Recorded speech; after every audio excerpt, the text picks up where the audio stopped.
Thank you. I'm sorry. Yes, the all-important code. The important code, sorry about that, I forgot about that. The course code is S12557. I'll repeat it at the end of S12557.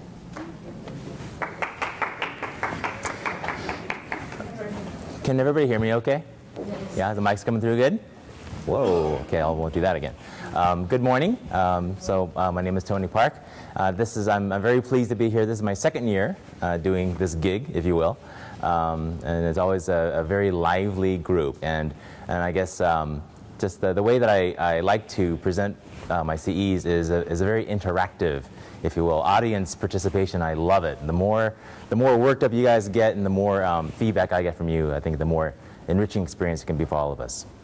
So I have to kind of preface my presentation. When I originally submitted my slides, the New England Compounding Center, all the media focus that's been placed on that was not around in the news. And obviously since then, you hear nothing but that in the news. In fact, yesterday as I was driving up, I heard it on I think 3 different news stations in one way, shape, or form. So I think that's, at least within the world of pharmacy, that's become a very in-your-face, pervasive issue that I think needs to be addressed. And I think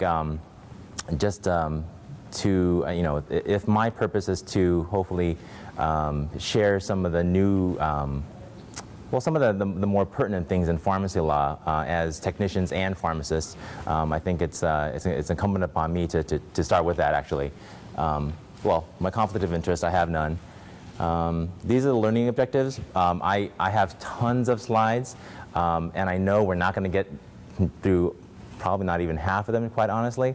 But the way that I've set them up is that from my perspective, I think the more important things will be discussed, and then not so important or necessarily pertinent things, if we have time for that, we'll go over that as well. But let's start right away with the sterile compounding debacle, really, that's going on across the nation. So as many of you, if not all of you, are aware, the New England Compounding Center is a compounding pharmacy based out of Massachusetts that is licensed by the Commonwealth of the state of Massachusetts, and as a compounding pharmacy and a sterile licensed facility. They are licensed in the state of California as a non-resident sterile licensed compounding pharmacy. So for all intents and purposes, the California Board of Pharmacy has given its stamp of approval, so to speak, on the NECC in being able, and its ability to compound sterile injectable, compound sterile anything for that matter, and ship them across state lines into our state of California to be used for whatever purposes. What I'm going to talk about with regards to NECC is from their perspective, or rather from the perspective of any compounding pharmacy that's applying either short available drugs or non-available drugs, because I think a key thing we have to keep thought of in the back of our minds is that drug shortages are a real problem, and and it seems like that problem is not going away, and in fact it's probably going to get worse and worse as time goes on. So there's a real need, there's a real demand for medications that are not currently available for whatever reason. And I think a lot of institutional facilities, hospitals, ambulatory care centers, surgical clinics are sometimes clamoring desperately to get hold of medications that they need to be able to treat their patients effectively. So what are they to do? A lot of the times they end up outsourcing, if you will, to a compounding pharmacy to make the medications especially for their facility. Just as from my personal knowledge, show of hands, if you will, where you work, have you dealt with a drug shortage, and if so, have you reached out to a compounding pharmacy to help you? Yes, okay, so I'm not surprised, a lot of you have. And it's common practice, but another thing that I want to show you is from a legal standpoint of a compounding pharmacy, and I'm not talking about a manufacturer, I'm talking about strictly a compounding pharmacy licensed as a LSC, which is a licensed sterile compounding facility in the state of California, what they are allowed to do and what they are not allowed to do with respect to supplying medications for general administration and use within any sort of institutional setting. All right. So just to be clear, NECC was only a pharmacy, not a manufacturer or a distributor. They're not registered with the FDA. Of note, one of the things, yesterday, 2 days ago, I participated in a conference call that was hosted by the International Association of Compounding Pharmacists. Obviously, they have a vested interest in this whole outcome of this matter, and so it's one of the things that I found very surprising and a little bit disturbing was the fact that the Massachusetts Board of Pharmacy, and I don't mean to throw them under the bus per se, but from as way back from 2005, this facility was raising red flags all over the place, to the point where even the FDA actually issued several warning letters to the facility. The Board of Pharmacy, for whatever reason, decided to not act on it, I think, quite frankly, it was because they were underfunded, understaffed, which is unfortunately a lot of the situations in a lot of the boards of pharmacy across the country. But despite the rocky history of the facility, they were still able to continue pumping out sterile compounded medications that, as of yesterday, I heard, I think 295 people have been injured in some way, shape, or form as a direct result of the medications that were dispensed from this pharmacy.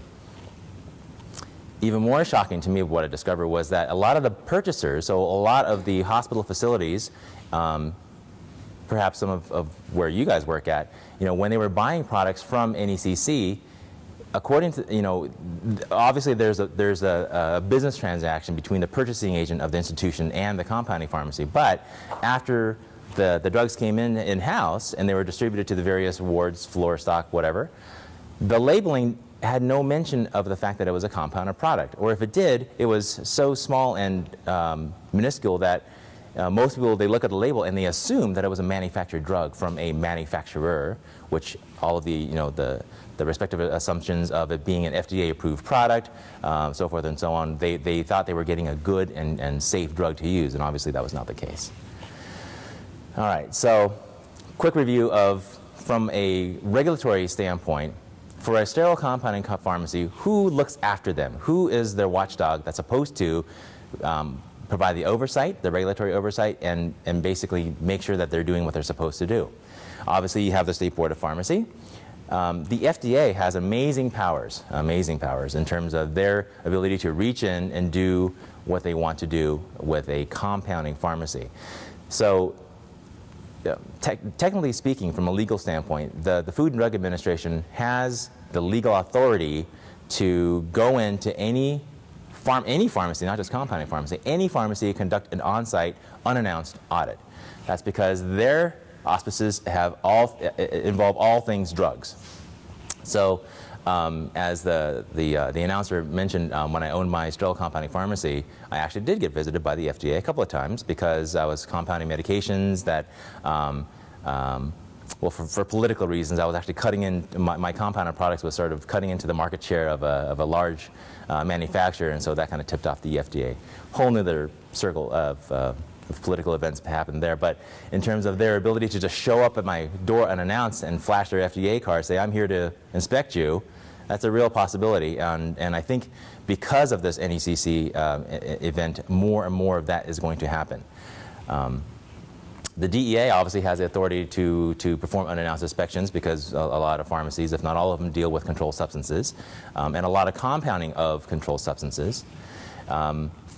And it's approximated that about 7,500 pharmacies across the country are compounders. Plus, in addition to that, another 8,200 pharmacies that are associated somehow with hospitals and other institutions, they compound for their in-house use. So there's a whole lot of compounding going on across the country. Standards. What standards are compounders supposed to follow? It's a little vague. If you were to actually walk into any compounding pharmacy that does sterile compounding, you'll probably get a handful of different answers as to what standards they use as criteria. Well, that's probably because there are many different standards to abide by. Probably the front and foremost is probably the USP, the United States Pharmacopoeia, where in Section 797 and 795 they go into great length and detail in terms of what standards they need to meet. And mind you, these are minimum standards. And I think a lot of people, that's a misperception in a lot of compounding pharmacists, is that they see USP as like the golden standard. That's like, once you've achieved USP standards, you're home free. The fact of the matter is that should be viewed more as a starting point, a floor, if you will, as a minimum requirement, and above which is what you should actually be striving for. There's the Pharmacy Compounding Accreditation Board, PCAB. So all these standards, and of course there's JCO. So all these standards are considered measuring sticks, if you will. So these are the, in other words, there's no regulatory enforcement oomph behind these standards. So if you don't meet these standards, it's not like the USP is going to send their USP police to your pharmacy and come knocking on your door and regulate or do some sort of inspection. Okay, so all right, so I'm going to jump right into, first of all, the controlled substances. All right, so what I said earlier was that I want to present to you from a compounding pharmacist standpoint what the rules say about what they're allowed to do and what they're not allowed to do. Just out of curiosity, do any of your facilities that you know of receive compounded controlled substances for where you work in terms of, yeah, okay. So there's a lot of confusion about office use for general administration within a facility. And I think a lot of it stems from this so-called DEA's 5% rule. Many of you may not have heard that, but within the compounding world, this is a really big deal. So according to the DEA, and specifically their 5% rule, it says that a pharmacy may distribute, not dispense, and there is a real difference in between the two, without necessarily being registered as a distributor or a wholesaler. So the pharmacy can distribute a C2 on a 222 form. This is just for C2s. And the total number of dosage units of all controlled substances can't be more than 5% of all of the, may not exceed 5% of all controlled substances dispensed by the pharmacy. So, for example, if a pharmacy decides to, through the 222 route, sell 100 units of, no, take it back. Say a pharmacy within a calendar year dispenses 100 units of whatever C2 drug. That means that according to this 5% rule, that they are not allowed to sell or distribute more than 5 units in any given calendar year. So don't worry about the math so much, but the point is that a compounding pharmacy, or any pharmacy for that matter, is not allowed to distribute but a very small portion of the overall activity of that pharmacy. So if a compounding pharmacy ever approaches your facility and says, hey, we sell to nobody, to just hospitals, just large institutions, and that's our specialty, that's our, that's all we do, that should raise a red flag, because according to the law, a compounding pharmacy can only do, that business can only represent 5% of their overall business. That should raise a red flag in your mind.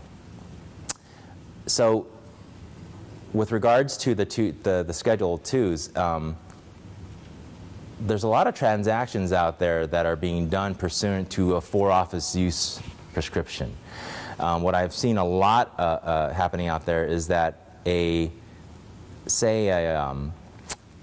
within a hospital setting, the medical director writes a prescription to a pharmacy, a compounding pharmacy, and the pharmacist on the other line takes the prescription as a for-office use prescription.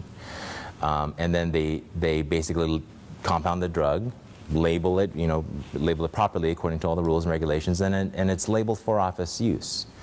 And then the drug goes to the hospital, and then the hospital takes the drug, and then it's shared amongst a bunch of practitioners, and a lot of that is not allowed according to the DEA 5 rule. What needs to be done is pursuant to an invoice. So whenever a pharmacy sells its controlled substances to a hospital, it has to be pursuant to an actual purchase order and an invoice, as opposed to a for-office use prescription. That was my point in that. Anybody have a direct, in this room, anybody have a direct role in the purchasing for their facilities? Anybody? No? Okay. Yeah? A little bit? Yeah?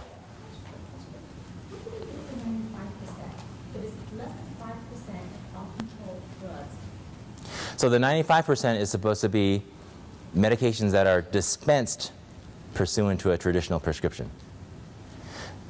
Okay, so you have a compounding pharmacy out there that's supposed to be compounding for one patient pursuant to one prescription.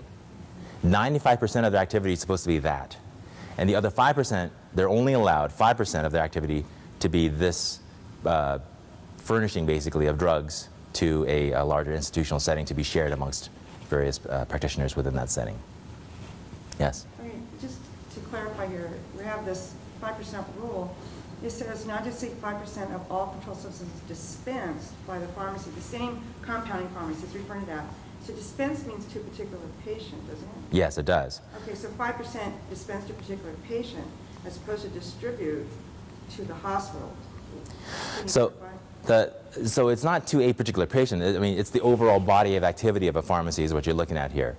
So within one calendar year, say if a pharmacy, if say 1,000 units represents all the controlled substances that leaves the front doors of that pharmacy, 95% of that must have been pursuant to a prescription to a patient. And only 5% of that is allowed, maximum of 5% is allowed to be used for general selling, if you will, to an institutional setting. So pharmacies are not in the business of manufacturing. Pharmacies are not in the business of wholesaling or cranking out drugs for general use within an institutional setting. Yeah. This is a little bit of a divergent. I thought it was important to bring it up because, in particular with the DEA, these days they're doing some pretty legally creative things, let's say. And in particular, these two doctrines, well, this doctrine rather of constructive transfer. So, anybody hear of this notion of constructive transfer? Okay. So basically, what it says is that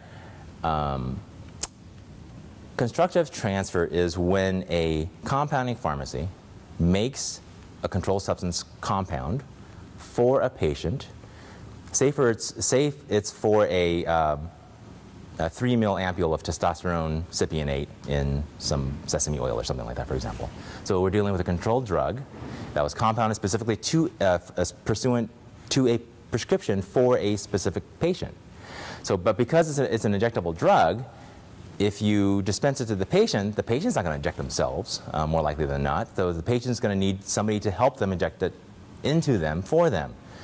The doctrine of constructive transfer says that the pharmacy may not ship the medication to the prescriber who's going to be injecting the medicine into the patient.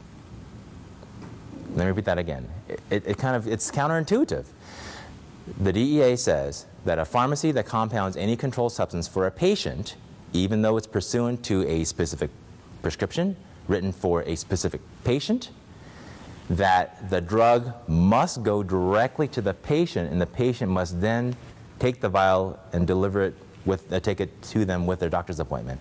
And the pharmacy absolutely may not send the medication from the pharmacy directly to the prescriber. That's a lot of people. Yes? Can the pharmacy, if it's a specialty compound, send it to the pharmacy from another pharmacy for the patient to pick up in that facility? No. Okay. Yeah. So yeah, the DEA is just getting really, really narrow and restrictive in its interpretations of the regs and codes. So, and this is, a lot of pharmacies have been burned because of this notion of constructive transfer. It makes sense. I mean, on a common sense level, you would think that a medication that if you're dealing with an injectable sterile product, you would think that if you send it to the patient, you don't know how the patient's going to store it or keep it. I mean, they might just slip it in their pocket and, especially if it's temperature sensitive or light sensitive. Despite all of the practical concerns, the DEA for its, I think because of the potential for diversion, they really want to make sure that the medication goes only to the patient, even though it may not make common sense. So it's very important. It's like I said, a number of facilities throughout the state of California have been under fire by the DEA because of this notion of constructive transfer. And the DEA stance is, the word dispense means to deliver a controlled substance to the ultimate user, and this is the legal hook that they hang their hat on, is that the ultimate user is not the physician, the ultimate user is the patient. So that's how they're able to justify that. All right, so as I mentioned, for office use, that's just a huge source of confusion amongst compounders out there. What does it actually mean for office use? Well, so you have, like I mentioned earlier, you have dispensing to the patient or the ultimate user pursuant to a patient-specific prescription and having the patient bring the prescription to the prescriber's office. Another way that a pharmacy can supply a compounded drug, or rather get the drug into the hands of a prescriber, if you will. The second way is to distribute it within the 5% rule. And so basically, as long as no more than 5% of the total controlled drugs that leaves the front door represents this activity, they can do that pursuant to an invoice and a purchase order. And of course, they could always go out and get a distributor license. And this is from the perspective of the DEA, but that's problematic. The third option of getting a distributor license is virtually impossible, because although the DEA says that they can get one, the Board of Pharmacy says they can't, because within the same physical premise, you can't have a pharmacy permit site and a wholesale at the same time. So really, realistically feasible are these are the only two ways that a compounding pharmacy can provide a controlled substance, a compounded controlled substance, and get that into the hands of a doctor. A Yes? clarification question. Is there any rule on the amount of compounded drugs that can be dispensed from, that are outsourced, that can be dispensed or received from a compounding pharmacy at a hospital? So the question was, and if I heard you correctly, is there any sort of rules saying that from the hospital standpoint, is there any sort of limitation or maximum that above which they're not allowed to exceed in terms of buying from a compounding pharmacy? None that I'm aware of. Yes?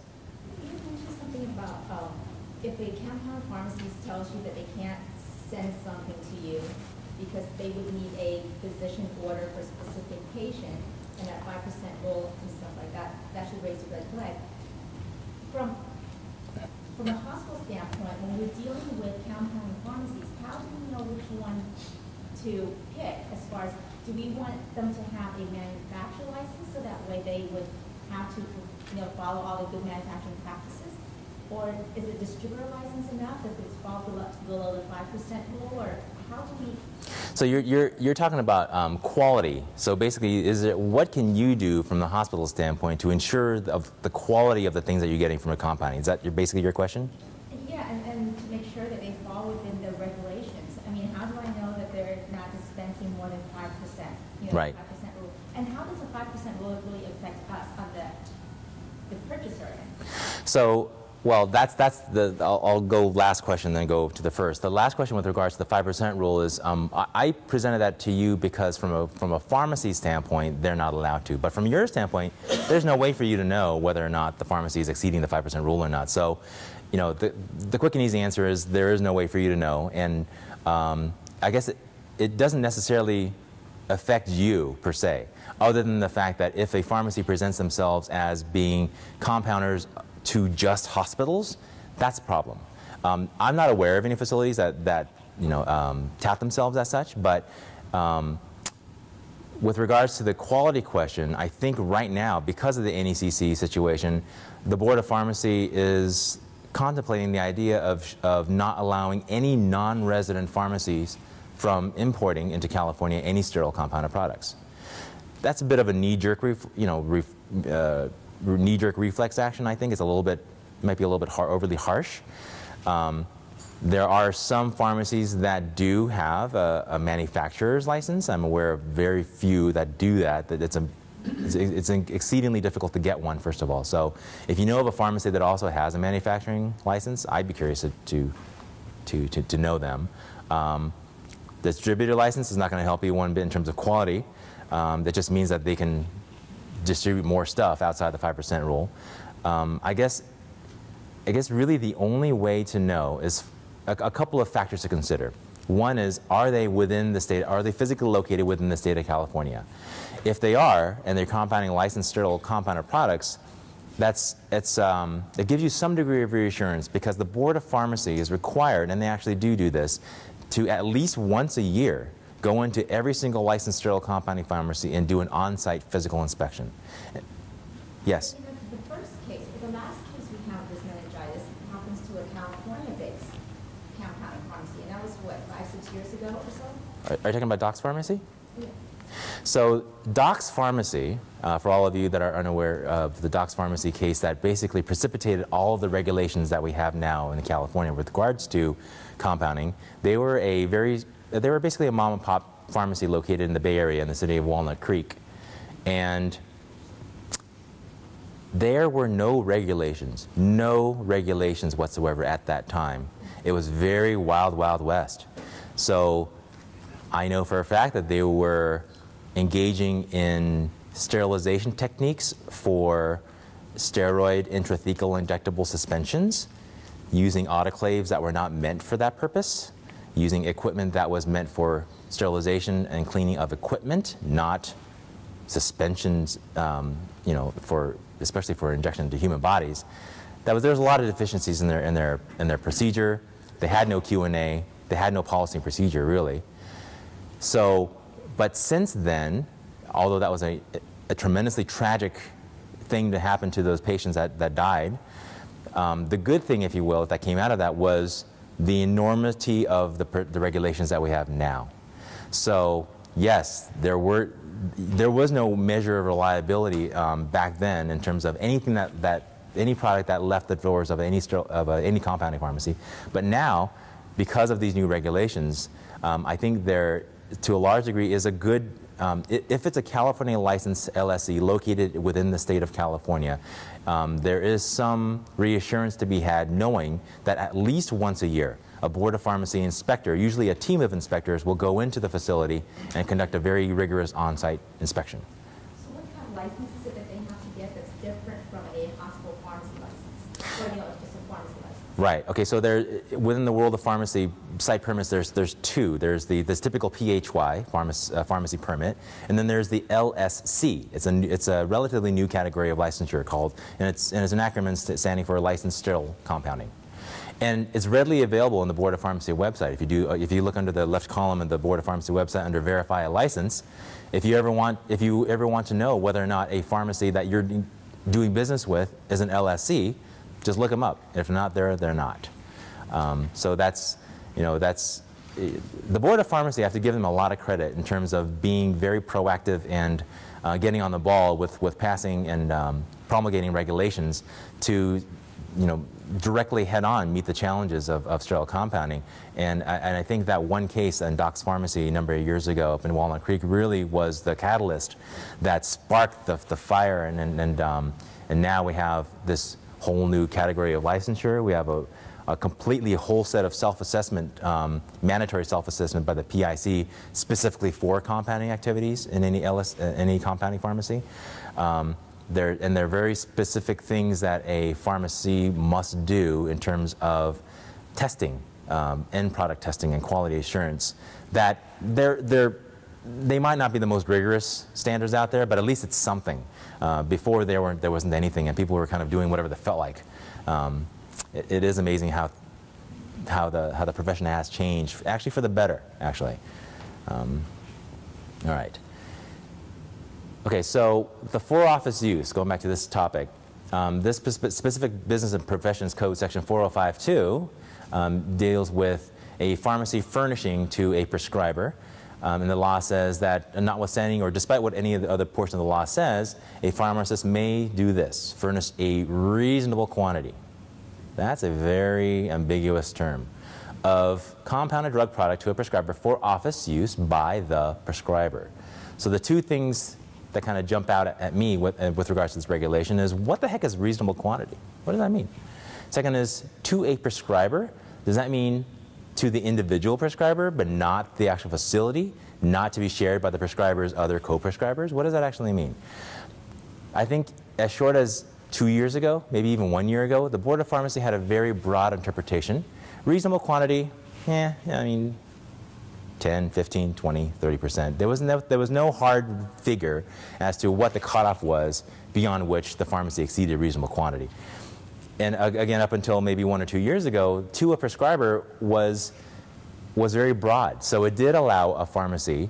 So the scenario that I painted a little while ago, where the medical director of a large institution, a hospital for example, would write a prescription for office use and would treat it as a normal prescription, and the pharmacy would use that document as justification to compound whatever, single dose, multi-dose, batch lots, whatever the medical director wanted to have the pharmacy compound for that facility, and use that as the means of legally bringing in all the drugs in-house. Since then, the Board of Pharmacy has completely done a 180. And now, the reasonable quantity, I think it's more along the lines of the DEA 5% rule, that a reasonable quantity is around 5–10%, and to the prescriber it has been literally been interpreted as to the, or not even to the prescriber that dispenses for office use. So, in a hospital setting, when you have multiple doctors, obviously, for every, actually in a hospital setting, it is impossible, actually, for a doctor to write a for office use prescription for his or her own personal use. Only within a solo practice or a small group practice where all of the drug inventories are segregated and each prescriber has his or her own personal inventory of drugs to draw upon. That's the only situation where the Board of Pharmacy will allow a for office use prescription.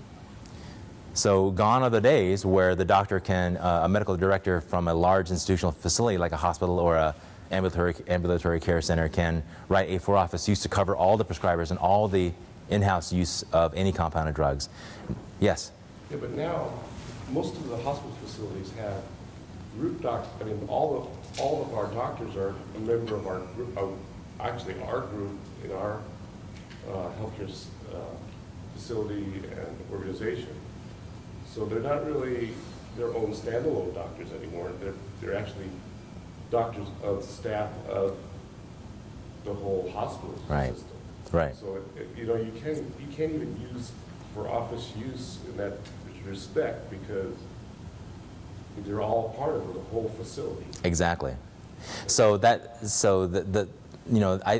think one of the unintended consequences of the extremely restrictive interpretation of for office use by the Board of Pharmacy is that it leaves a lot of these larger facilities hanging with no source of drug when the drug is short in supply or it's just flat out not available.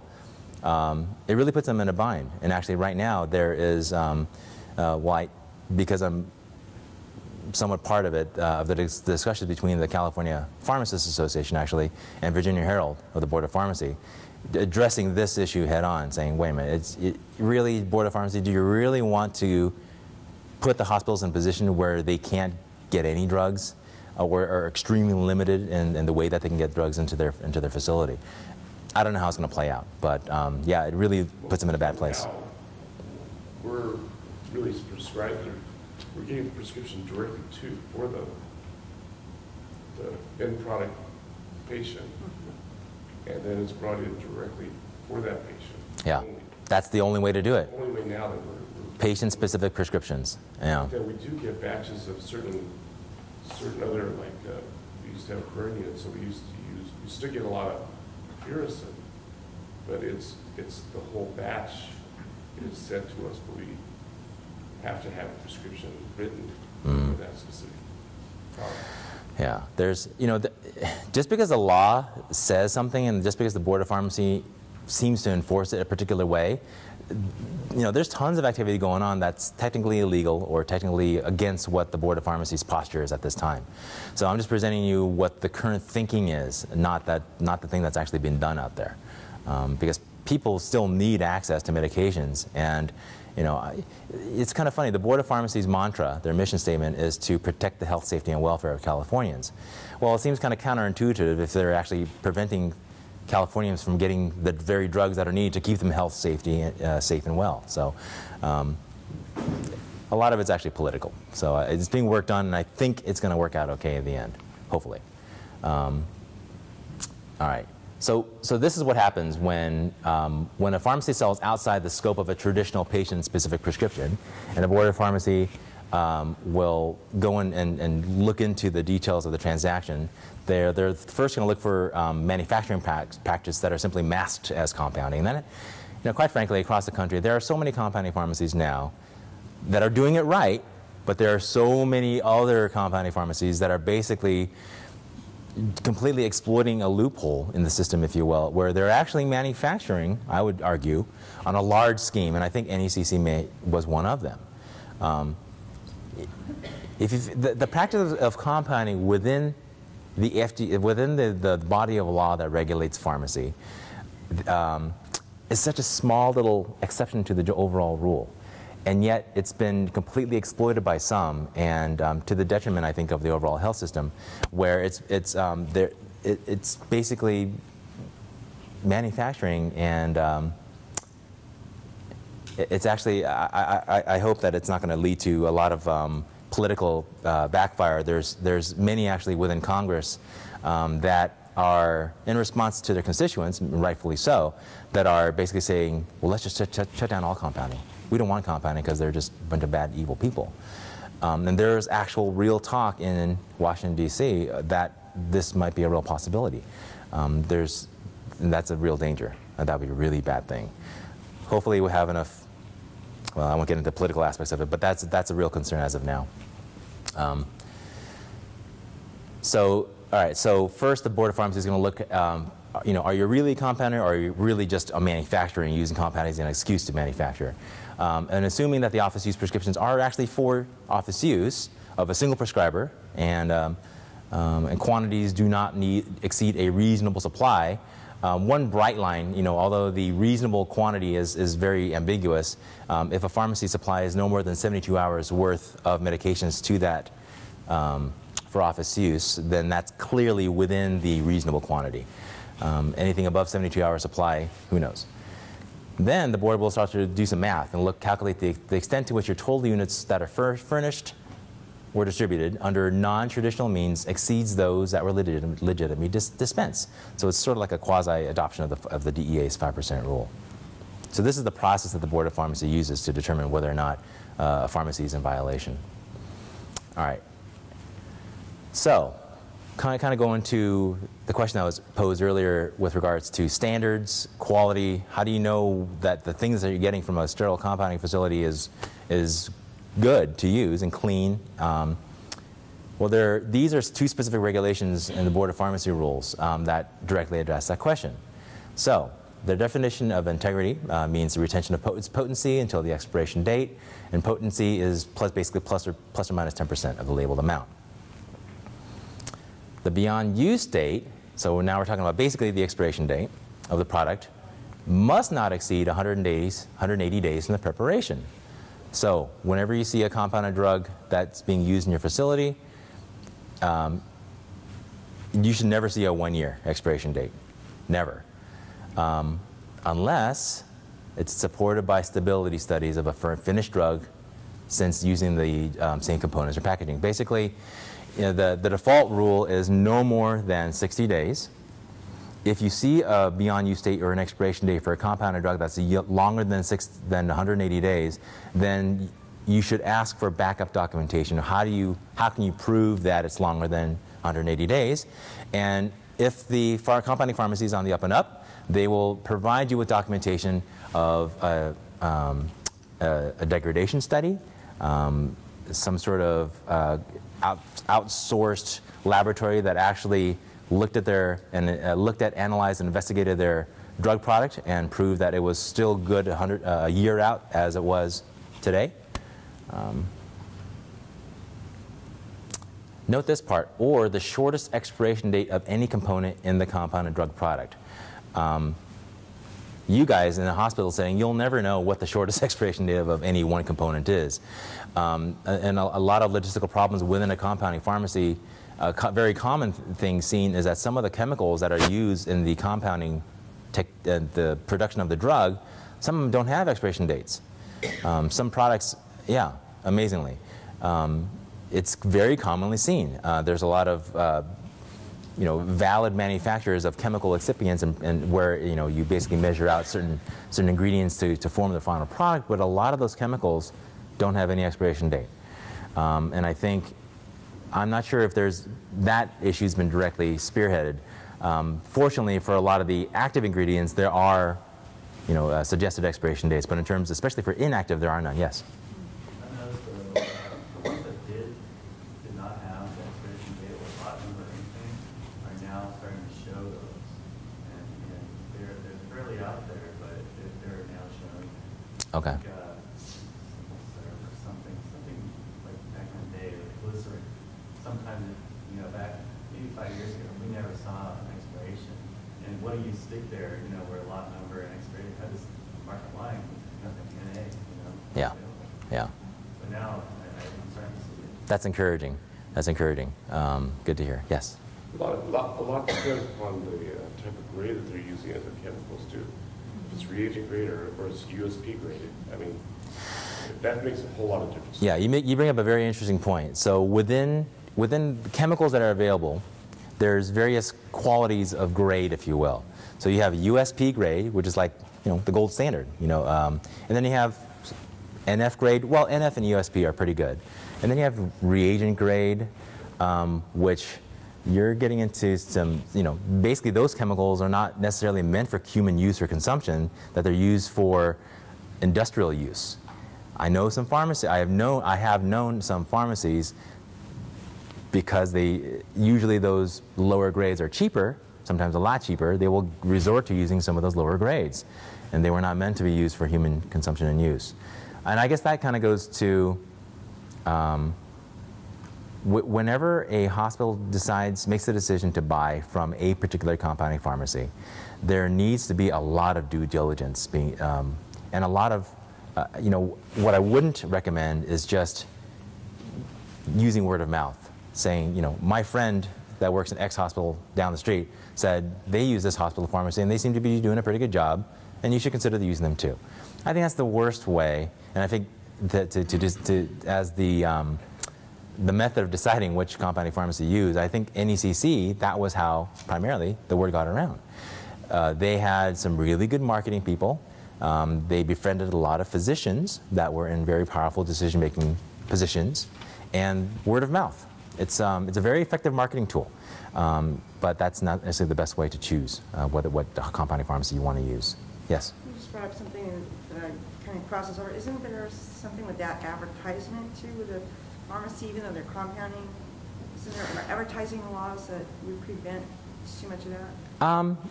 You'd be surprised how little there are. The question was, what about laws against advertising for compounding? Without getting too much into the case history of it, basically the pharmacies are allowed to, as long as they don't make health claims, so basically the same rules that manufacturers operate under in terms of their advertising, as long as a pharmacy does not make health claims to their compounded drugs, they can say pretty much whatever they want. All right, now let's talk about, in terms of the Board of Pharmacy, what types of tests must be done and under what conditions. The law says specifically in section 1751.7 that a compounding pharmacy, or rather a sterile compounding pharmacy, well, all compounding pharmacies for that matter, must have a PMP and a written QA, quality assurance plan, that includes at least these things.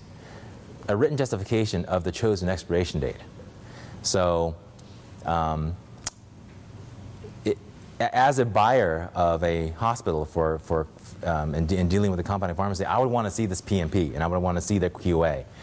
Share all your transparency. That's a beautiful thing in a relationship between a compounding pharmacy and a large institution. For batch-produced sterile injectable products, so now we're talking about not just one patient, one compound. We're talking about for office use dispensing and for larger sharing of drugs. So batch-produced sterile compounded drugs from one or more non-sterile ingredients must be subject to the documented end product testing for sterility and pyrogens, and must be quarantined until the results come back. So it's interesting, this law, it really primarily focuses on, in terms of end product testing, it really only focuses on the batch produced stuff. Whenever you have a single patient, single prescription, single sterile compound, there is no such requirement. It's a little scary if you think about it.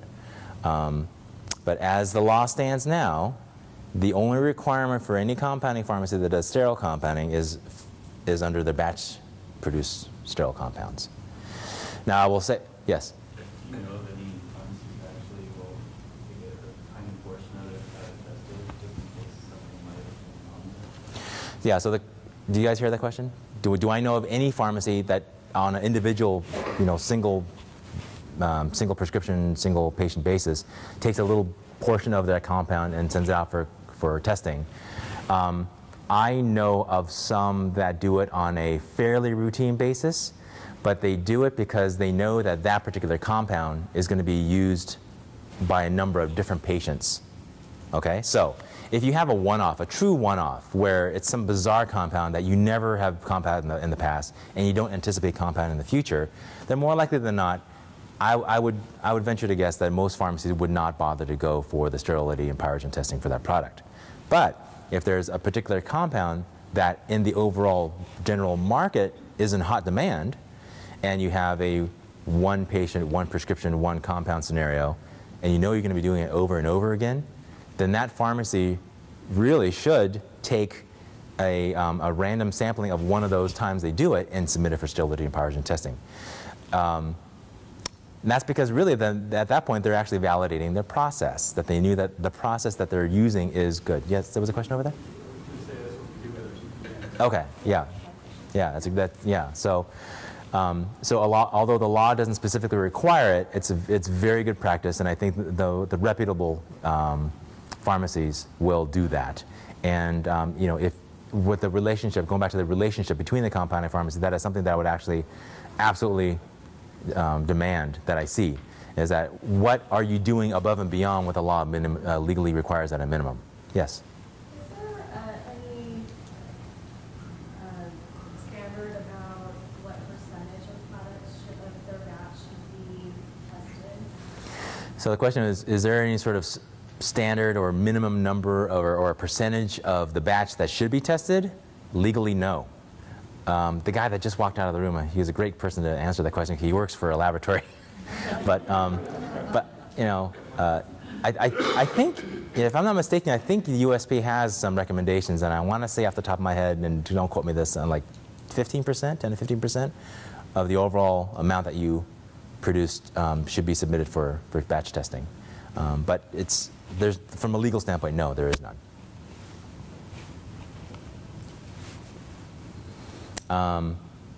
So this is something back in 2011, January last year, the Board of Pharmacy issued it, and here's the hyperlink if you want to check it out.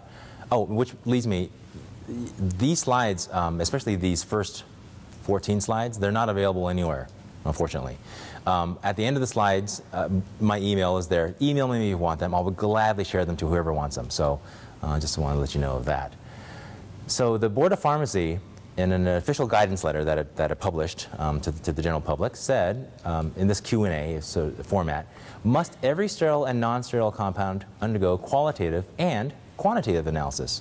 So what we talked about, qualitative analysis, was basically the sterility, pyrogen testing, basically the purity and the cleanliness of the product. Now we're also talking about quantitative, meaning that if you have a 100 mg per mil label, is it actually 100 mg per mil of that active ingredient? The Board of Pharmacy's answer was, for any compounded product on a one-time basis, for immediate dispensing, it would not be likely there would be a quantitative or qualitative analysis conducted. So they didn't say outright, thank you, they didn't say outright no or yes.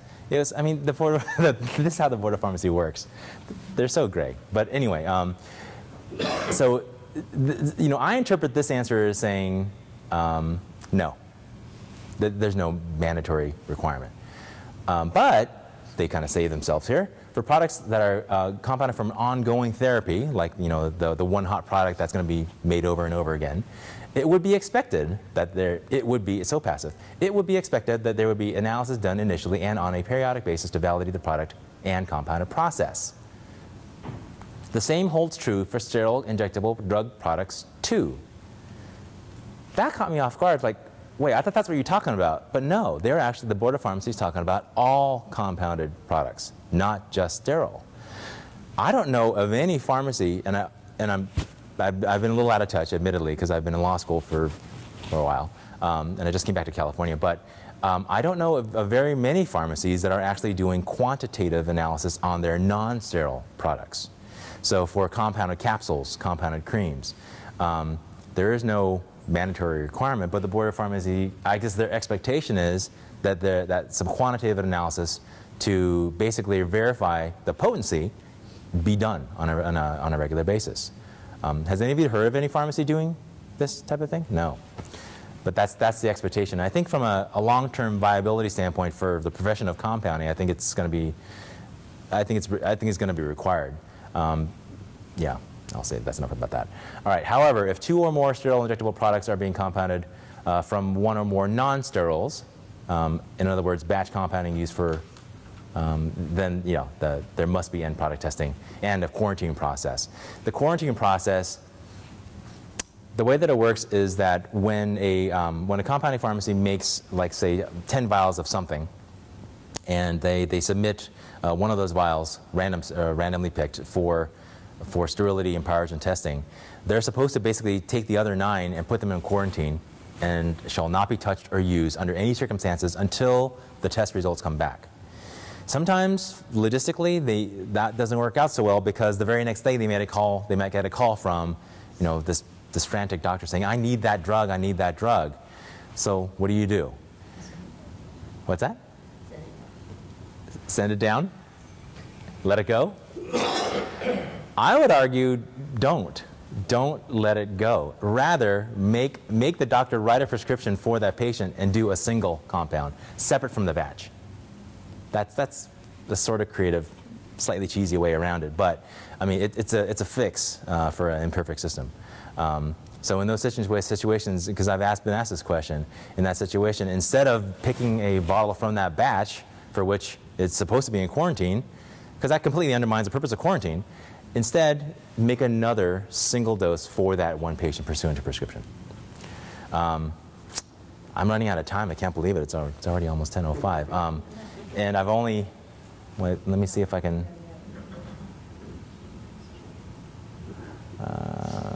No. Okay, so I guess I'll end with this slide. So as I mentioned earlier, there's a lot of knee-jerk reflexes to the New England Compounding Center. On a federal level, there for sure is going to be no new federal legislation until at least the November elections are done. But the FDA has already stated that it wants to start talking to all the stakeholders, that they want a national conversation to take place about new regulations specifically on compounding. It's a little scary because now you're dealing with some heavy-duty lawmakers across the country that are, some of them genuinely believe in the value of compounding. Some of them, they just want some blood at this point, quite frankly. I'm not sure how it's going to all pan out. California, this coming Thursday, at the Board of Pharmacy meeting up in Sacramento, one of the specific meeting agenda items is discussion on compounding and manufacturing by pharmacies. And some of these thoughts are viable considerations. Like I mentioned, stop all incoming out-of-state sterile compounded drugs, require mandatory certification for out-of-state sources. There's also some talk of ramping up the frequency and the scrutiny of California compounders in terms of being inspected more than once a year, and increasing the duration, and just basically more regulation is the bottom line. I'm not sure what the point is going to be where pharmacies are going to basically say, no more, I've had enough regulation, I'm out of here. I think we're getting there pretty quickly, but there's still plenty of compounders out there, I think, to make it worth their while. And with that, I'll take a couple of final questions, and I'm running out of time. Oh, I'm sorry. Thank you very much. Let's see, what I'll do is...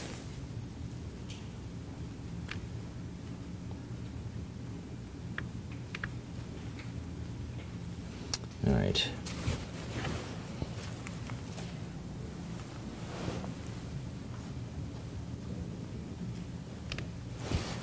Anybody have any questions or thoughts or comments or? There's a lot of stuff I didn't go through. I'm sorry. I just had to talk about NECC because that's the hot topic right now. That's everybody's talking about, and you, as members of the healthcare profession, you need to be in the know, so to speak. So feel free to email me any questions or thoughts and comments you might have. Email me if you want a copy of the slides. Otherwise, thank you very much for your time. Yes. Oh, why don't you come on up after?